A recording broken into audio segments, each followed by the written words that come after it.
মোক এৰি দিয়ক মই আপোনাৰ টকা সকলো ঘূৰাই দিম টকা ঘূৰাই দিবি টকা ঘূৰাই দিবি তই জানি কলৈ তোৰ টকা ঘূৰাই মোলে দি ৬৫,০০০ টকা হৈছে তই লৈছিলি ৩০,০০০ টকা মহাশংকাই এইবাৰ মোৰ খেতি একেবাৰে নহ'ল বানপানী গোটেই শস্যবোৰ পচি থাকিল বজাৰতো কম দামত বিক্ৰী কৰিব লগা হ'ল এতিয়া আপোনাক দিবলৈ পুৰা কৰি সেইবোৰ কাহিনী বাদ দে তোৰ সুদে মোলে আজি ৬৫,০০০ টকা হৈছে আজি যদি ঘূৰাই নিদিয় তোৰ কিন্তু ৰক্ষা নাই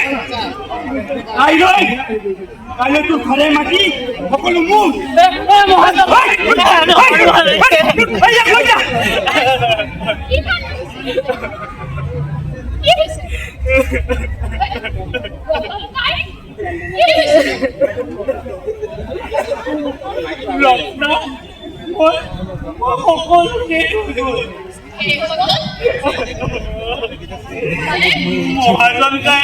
মোক সকলো মাটি বাৰী ল'ব বিচাৰিছে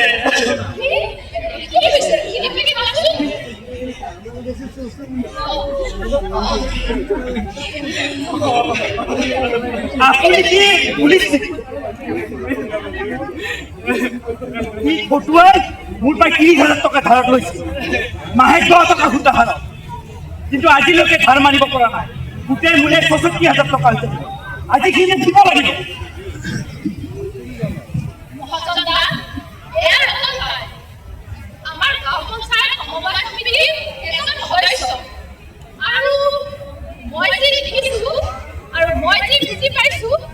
তুমি যি হাৰত সুদ বিচাৰিছা সেয়া কিন্তু আইনৰ বাহিৰত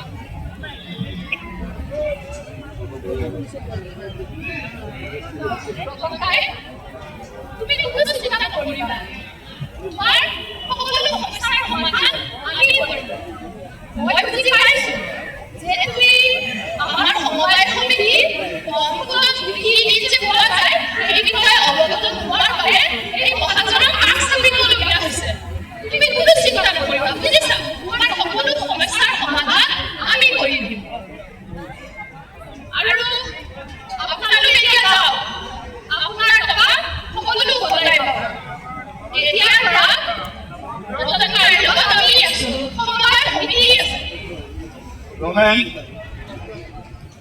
তই কিন্তু মোক টকা গোটেইখিনি ঘূৰাই দিবি তেতিয়াই তোৰ মংগল হ'ব বুজিছ টকা ঘূৰাই নিদি তই দাবী কৰি টকা দৰকাৰ হ'লেতো তই মোৰ ওচৰতে আহিবি তাক এৰি দে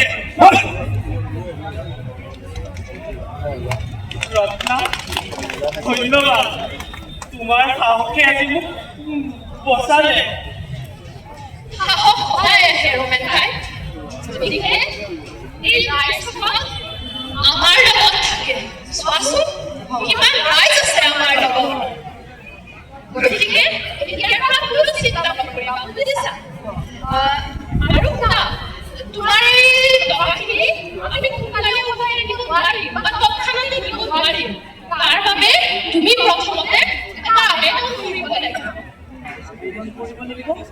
আমি কিমান সুদ পাম আৰু তাৰ লগতে সুদৰ হাৰো বহুতখিনি কম হ'ব এই মহাজনৰ যিটো ঋণ দিয়ে আৰু যিমানখিনি সুদ লয় তাতকে একেবাৰে কম কেৱল নাম মাত্ৰ গতিকে এতিয়া তুমি আবেদনৰ কাৰণে সাজু হোৱা আৰু তোমাৰ যিখিনি কাম আছে তাৰে প্ৰথম কামখিনি আমি এতিয়া আৰম্ভ কৰোঁ গতিকে প্ৰথম প্ৰচেছিং ৱেবছাইট গৈ তোমাৰ আবেদনখন দি থৈ আহোঁ আৰু তাৰ পৰা যিখিনি টকা পাবা সেইখিনিৰে মহাজনৰ ঋণ পৰিশোধ কৰি দিব পাৰিবা তেনেহ'লে ব'লা আমি যাওঁ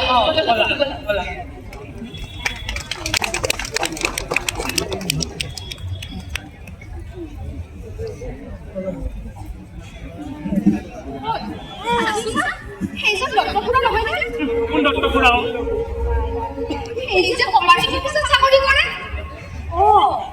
হয় মাছুন মা এই মই নামাতে মাতিব খুজিছা মা কিন্তু মানুহজন বৰ কামৰ কিন্তু মই চিনি পাওঁ আমি কি বেলেগ কথা কমাৰ কথাহে সুধি ডক্টৰ খুৰা কেনিবা যায় নেকি?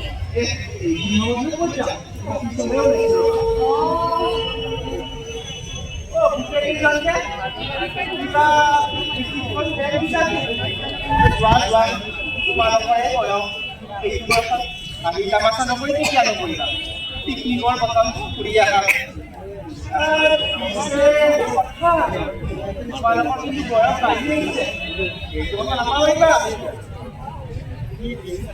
খুৰা, আমি কোনো পিকনিকত যোৱাৰ কথা কোৱা নাই। আমাৰ মনবোৰ এনেই বেয়া। তাতে আকৌ আপুনি পিকনিকৰ কথা কৈছে। তেনেকে নহ'ব।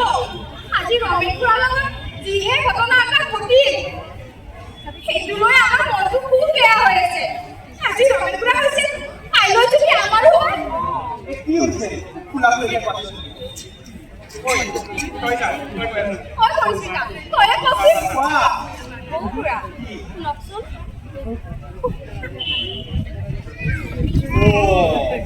এই কথাটো বৰ বেয়া হৈছে পিছে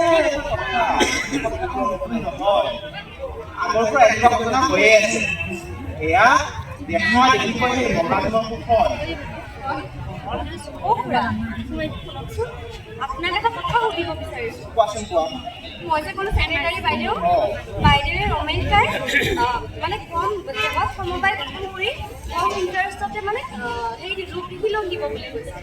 কথাটো সঁচা নেকি? সমবায় গঠন কৰিলে চৰকাৰে লোন দিয়ে নেকি? এইটো কথা একেবাৰে সঁচা নহয় আমাৰ সমবায় বিভাগত চৰকাৰে পোনপটীয়াকৈ কৃষি লোন নিদিয়ে সমবায় সমিতিসমূহৰ সমবায় বেংকৰ জৰিয়তে এই লোনৰ ব্যৱস্থা আছে আৰু কিছুমান উৎপাদনমুখী কাম কাজৰ বাবে বিভিন্ন ব্যৱস্থা কৰা হৈছে বুজি পাইছা নহয় পাইছোঁ খুৰা, কিন্তু সমবায় গঠন কৰিলে বুজিলোঁ কেনেকৈ হ'ব? এই কথাটো ভাল কথাটো উত্তৰ দিয়াৰ আগতে মই এটা কথা ভাবিছোঁ এটা কথা তোমাৰ যদি কিবা এটা বিজনেছ কৰিব আৰম্ভ কৰা তোমাক দৰকাৰ হ'ল 10 লাখ টকা তুমি মেনেজ কৰিব পাৰিবা কিন্তু একেটা কামে যদি তোমালোক 20 জনে লগ হৈ 50,000 টকাকৈ লগ কৰা তেতিয়া পাৰিবা এয়া তোমালোকৰ 20 জন হৈ এটা পুঁজি হৈয়ে গ'ল এতিয়া তোমালোকে এই টকাখিনি একলগ কৰি যিকোনো বেংকত CC একাউণ্ট খুলি জমা কৰিব পাৰিবা বা পোনপটীয়াকৈ তোমালোকে এই পইচাৰে এটা বিজনেছ কৰিব পাৰিবা কি হ'ল কোৱা কি কৰিব বিচাৰিছা মানে কি হয়? CC একাউণ্ট মানে হৈছে কেছ ক্ৰেডিট একাউণ্ট বুজিছোঁ খুৰা। নহ'বা আৰু আছে তোমালোকে এই গাঁও পঞ্চায়তৰ সমবায় সমিতিৰ সদস্য হ'ব পাৰিবা আৰু ইয়াৰ যোগেদি তোমালোকে কিছুমান সঞ্চয় ধন বা ঋণ লাভ কৰিব পাৰে নিজৰ নিজৰ সামৰ্থ্য অনুযায়ী বুজি পাইছা ভাল নহ'লে এই 1844 চনৰ পৰা ইংলেণ্ডত আৰম্ভ হোৱা সমবায় আজিলৈকে চলি থাকেনে আমি দেখোন জনাই নাছিলোঁ। বিভাগত জইন কৰাৰ পিছতহে গম পালো আৰু এটা কথা এই পৃথিৱীত প্ৰায় 30 লাখ সমবায় সমিতি আছে আৰু পৃথিৱীৰ 12% লোক এই সমবায় সমিতিৰ সদস্য এতিয়া সিদ্ধান্ত তোমালোকৰ নিজৰ আত্মসন্মান বজাই ৰাখি তোমালোকে 12% অন্তৰ্ভুক্ত হোৱা নে সেই মহাজনক ভৰি পৰি থাকা খুৰা, আপোনাৰ কথাই আমাৰ মন চুই গৈছে, কিন্তু এই সমবায় কেনেকৈ গঠন কৰে অকণমান বুজাই কওকচোন। ৰবা প্ৰথমতে 10 গৰাকী 18 বছৰ বা তাতকৈ ঊৰ্ধ্বৰ ব্যক্তি ভাৰতীয় হ'ব লাগিব দ্বিতীয়তে তোমালোকৰ দৰে 30 গৰাকীমান লগ লাগিলে বেকাৰ সংখ্যাৰ কমি যাব শুনা 3 নম্বৰতে তোমালোকৰ এটা নিজ বা প্ৰয়োজন থাকিব লাগিব আজিৰ ঘটনাটোৱে তোমালোকৰ বাবে এটা বস্তু নহয় জানো তেনেহ'লে আৰু তোমালোকৰ এটা কালেক্টিভ গ'ল থাকিব লাগিব, মানে সামগ্ৰিক লক্ষ্য। সকলোৰে সমাজত অৰ্থনৈতিকভাৱে প্ৰতিষ্ঠা কৰাটোৱে লক্ষ্য নহয় জানো? তাৰ পিছত তোমালোকৰ মাজত পাৰস্পৰিক সহযোগিতা থাকিব লাগিব। তাৰ পিছত গণতান্ত্ৰিক পৰিচালনা। গণতান্ত্ৰিক পৰিচালনা অ' খুৰা, সমবায় পদ্ধতি হয়। আপুনি আকৌ পৰিচালনাৰ কথা শৰ্ট কৰি ঠিক আছে, মই একেবাৰে শৰ্ট কৰোঁ। এনে মোৰ অফিচলৈ দেৰি হৈছে, তোমালোকৰ যদি শুনিব ধৈৰ্য নাই, মোৰো ক'ব ধৈৰ্য নাই। যাওঁ। ৰ'বচোন ৰ'ব। কি হ'ল আকৌ? আমি জানো নহয় আপোনালোকৰ চৰকাৰী অফিচবোৰত কেনেকৈ কাম কৰে। অ' মাইনা, এনে কথা নকবা। আজিকালি সেই চৰকাৰী অফিচ নাই, সেই চৰকাৰী কৰ্মচাৰীও নাই। আজিকালি চৰকাৰী কৰ্মচাৰীবোৰ কৰ্মদক্ষতা বাঢ়িছে। চৰকাৰী অফিচবোৰত ৰাইজৰ কাম কৰা হৈছে। আমাৰ কথা ধৰাচোন, 3 বছৰ 4 বছৰ আগত কিমান আৰামত কাম কৰিছিলো, আৰু এতিয়া এনেকুৱা লাগে যেন মোৰ পিঠিৰ ওপৰে গধুৰ গধুৰ পাহাৰ চলিছে। মই জনাই নাছিলো। পিঠিখন কঙা হৈছে।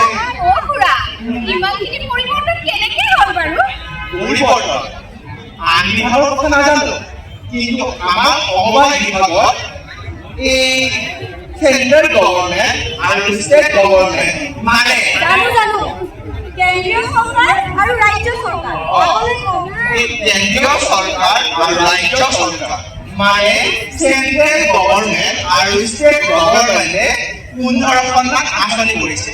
সেই আঁচনিসমূহৰ ৰূপায়ণ, পৰিচালনা তথা সমবায় সমিতিসমূহৰ বিকাশ, পৰিচালনা এই কেনেদৰে চলিব লাগে, এই সকলোবোৰ দায়িত্ব হৈছে আমাৰ সমবায় বিভাগৰ। গতিকে ক'তনো আৰু আৰাম। আৰু এটা কথা, ৰাইজৰ পইচাৰে দৰমহা লৈছো যেতিয়া ৰাইজৰ কাম কৰিব লাগিব। বাহ খুৰা, আপুনি দেখোন সাংঘাতিক কথা ক'লে। এইটো কথা কিন্তু মোৰ নহয়, আমাৰ হেড ছাৰৰ। আপোনালোকৰ বিভাগতো স্কুলৰ হেড ছাৰ থাকে নেকি? নহয় হে ৰবা, এই সমবায় বিভাগৰ এটা সঞ্চালকালয় মানে ডাইৰেক্টৰে থাকে। তাৰে মুৰব্বীজন হৈছে পঞ্জীয়ক। সেই পঞ্জীয়কজনেই হৈছে আমাৰ হেড ছাৰ। আৰু সেই আমাৰ মুৰব্বী অফিচটো এই খানাপাৰা তাত আছে। আমি সেইকাৰণে ছাৰ হেড ছাৰ বুলিয়ে মাতো। কাম কৰোঁ দিয়া, মই গৈ থাকিম। দেৰিয়ে হৈ গ'ল এনেকে। তোমালোকৰ কথা পাতি পাতি তোমালোক কামতহে পাবা। কি হ'ল ক? কথাটো পাহৰিছিলো। তোমালোকে এটা কাম কৰিবা, এই NCS গুগলত যাই মাৰিবা NCS।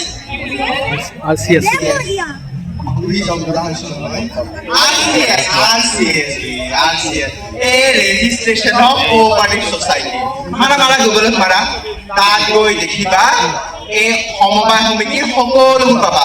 তাত কেনেদৰে অন্তৰ্ভুক্ত হ'ব পাৰে আৰু আমাৰ এই জিলা আৰু মহকুমাৰ বিষয়াসমূহৰ নম্বৰো পাবা। আহিছে বঢ়িয়া। এতিয়া তোমালোকে এটা কাম কৰিবা, তোমালোকৰ যিখিনি নেচেচাৰী মানে প্ৰয়োজনীয় ডকুমেণ্টছ নথি পত্ৰ লাগে সেইখিনি যোগাৰ কৰা। এতিয়া মই গৈ থাকোঁ দিয়া, দেৰিও হ'ল, যাওঁ। কিয় অকণমান কৈছা? মোক কামো বুলি ভাবা, মই জানো নহয়। হ'ব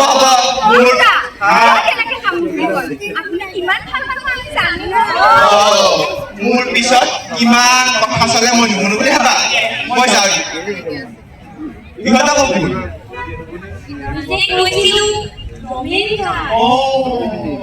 আজিয়ে মোৰ চকু মেল খালে। সমবায় সমিতি হৈছে আমাৰ অন্ধাৰ ৰাতি উজলা। মই যদি আগতেই জানিলোহেঁতেন মহাজনৰ খবৰ পৰাও বাচিলো হয়।